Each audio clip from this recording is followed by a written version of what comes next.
지난 27일 중국 상하이 종합지수가 전날보다 5.48% 떨어진 3,436.30으로 장을 마감했습니다. 지난 8월 이후 최대 낙폭인 만큼 내일 열리는 우리 주식시장에도 영향이 불가피해 보입니다.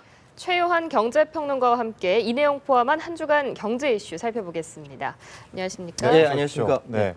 상하이 증시가 5% 이상 폭락했습니다. 3개월 만에 최대 낙폭인데 이 최대 이유로는 무엇을 들 수 있을까요? 그러니까 그 중국 공산당에서 현재 대형 증권사들에 대한 중국 당국의 조사 때문이라고 이야기하거든요. 지금 뭐냐면은 지난 6월에 그 중국 상하이 종합지수가 5,166 어마어마하게 올랐다가 8월 27일 날 반토막 났거든요.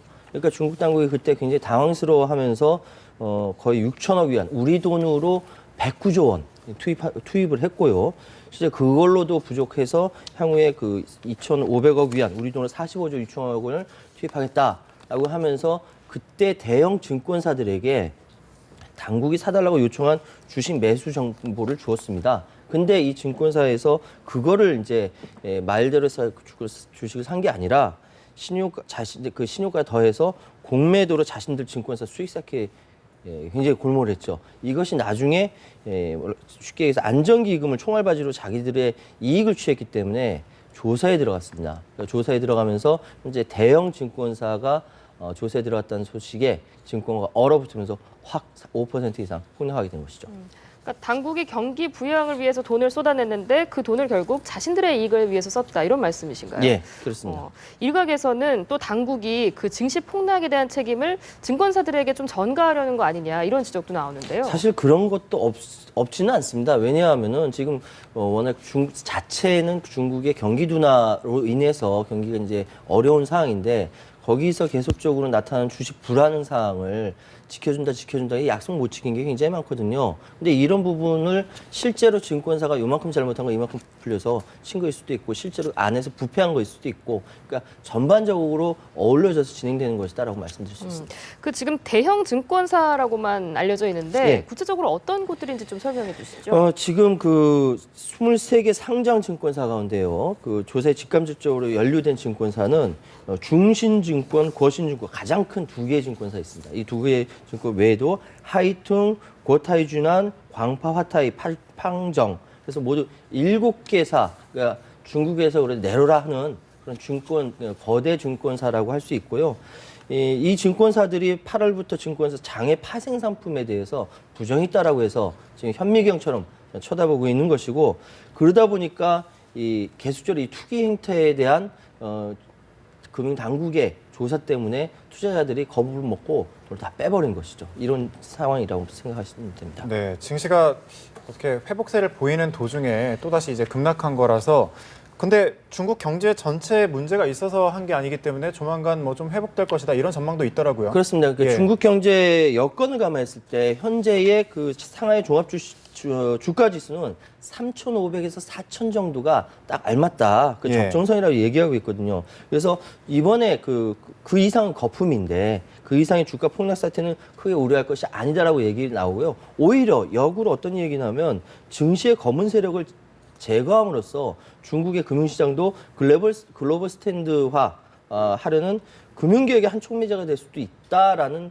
분석도 나오고 있습니다. 그러니까 이것이 일장일단이 있겠지만 현재로서는 더 이상 악화되진 않는다라는 이야기가 많죠. 네, 이런 가운데 한중 FTA 비준 동의안을 두고 정치권 신경전이 좀 팽팽합니다. 쟁점이 무엇인지 좀 설명해 주시죠. 사실은 그 두 가지, 그러니까 야권에서 요구하는 한 4가지 정도의 문제가 있고요. 여권은 그럼에도 불구하고 지금 당장 FTA 비준이 되지 않았을 경우 한국으로서 받게 되는 이제 불이익이라든지 이런 것 때문에 그러는데 일단 한 가지 지금 말씀드리면은 무역이득 공유제 도입 문제와 그리고 보조금, 그러니까 특정 작물을 제외한 농민들에게 보조금 지불하는 거, 그 피해 보전 직불금제, 수산업 직불금제라든지 이런 이제 피해에 대한 보전을 해달라라는 여기에다가 지금 요구와 관계없이 약 26개에 달하는 FTA에 무관한 연계 이슈가 있기 때문에 더 복잡해졌는데 지금 거기에다가 새누리당에서는 무슨 일이 있어도 30일까지는 이것이 정리가 돼야 되고 이 뒤에 베트남, 뉴질랜드 FTA, 한터키 FTA 자유무역주제 창설에 대한 논의 이런 걸 같이 연결을 하겠다라는 걸로 부딪히고 있고 거기다가 노동개혁 5대 법안 비롯해서 서로 이렇게 얽히고 설키는 이런 부분이 많이 있는 상황입니다. 결국 이 한중 FTA 비준 동의안과 관련해서는 그 피해를 어떤 식으로 보전할 것인가 이 부분이 지금 쟁점이 되고 있는 것 같은데 예. FTA가 체결된다면 뭐 긍정적인 영향도 있을 테고 부정적인 영향도 있지 않겠습니까? 좀 정리를 해주시죠. 예, 일단은 이제 중국이 워낙 이게 경제 대국이다 보니까 FTA 체결 시 우리가 얻는 효과도 상당하고 그만큼 피해를 보는 부분도 명확합니다. 그런데 이 상황에서 한 가지 말씀드릴 수 있는 거는 발효 즉시 이거는 이제 최경환 부총리 이야기인데요. 발효 즉시 우리가 415억 달러 규모의 중국 제품에 물린 관세가 사라지는 대신 예. 우리 수출 기업들을 위해서 수출하는 733억 달러의 우리 제품에 대한 관세도 철폐된다. 그냥 이걸 굉장히 이익이 된다. 실제로 전 세계가 블록 경제가 되는 상황에서 한미 FTA라는 이 부분은 이제 그 거세될 수가 없는 우리에게는 가야 할 길이라는 이런 얘기가 많이 있습니다. 그런데 여기서 나오는 피해 부분을 어떻게 최소화할 것인가에 대한 서로 간의 부딪힘이 있는 것이거든요. 그렇기 때문에 이 부분을 좀 더 지혜롭게 좀 처리해야 된다라는 말씀을 드리고 싶은데요. 그런 얘기 있지 않습니까? 하루 손실 40억이라고 이야기하는 건 있는데요. 그러니까 이 얘기는 사실 지난 8월 30일에 안종범 청와대 경제수석이 맨 처음 이야기되면서 쭉 지금까지 계속 이야기되었습니다. 그러니까 한중 FTA에 따른 제조업 1년차 수출 증가액이 14만 5천만 달러인데 이걸 원화로 계산해서 365일로 나눈 것이거든요. 그러다가 계산해 보니까 40억 원이다. 하루 손실이 이런 얘기가 있고요. 또 정반대로 여기에는 또 수입 증가가 고려되지 않았다. 이런 반응도 있습니다. 그러니까 이 부분은 여야가 이익이 되는 부분과 손해가 되는 부분을 적절히 네. 잘 이렇게 커뮤니케이션을 통해 가지고 정리를 해야 될 것 같아요. 예. 예. 그 득실에 대한 좀 여야의 셈법이 다른 것 같고요. 예.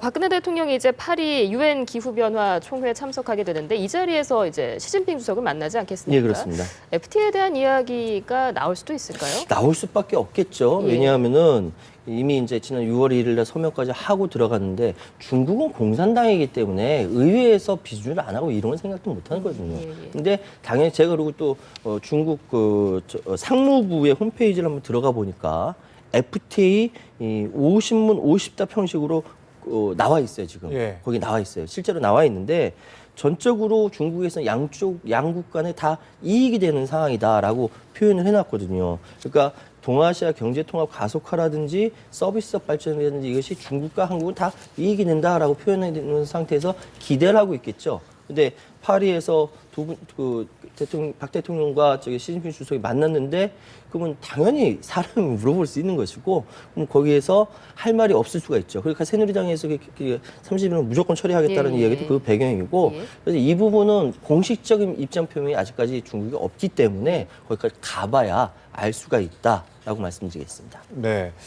이번엔 좀 서민들이 좀 와닿는 이야기를 한번 넘어가 보도록 하겠습니다. 소주값이 인상이 된다고 하는데 하이트 진로 업계의 선두 기업이죠. 3년 만에 이렇게 소주값이 오른다고 합니다. 6% 가까이 오른다고 하는데 이렇게 되면 다른 기업의 뭐 도미노 인상도 좀 불가피한 거 아닌가요? 그렇죠. 예. 뭐 우리 서민들 술 마신다고 하면 소주 한잔 하자라고 얘기하니까요.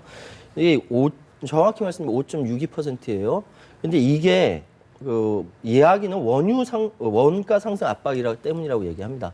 근데 2012년 12월 달에도 하이트 진로가 참이슬 먼저 인상을 했어요. 예. 그 이후에도 이제 2위인 롯데주로도 이제 출고가 인상했거든요. 근데 이 부분이 현재까지는 롯데에서는 뭐라고 얘기냐면 가격 인상에 대해서 논의된 바 없다라고 얘기했는데 이전에 인상했던 거 보면 따라 인상하게 되거든요. 그러니까 어쩔 수 없이 전체적으로 원가 상승에 압박을 받는다면 다 소주가 올라가지 않을까.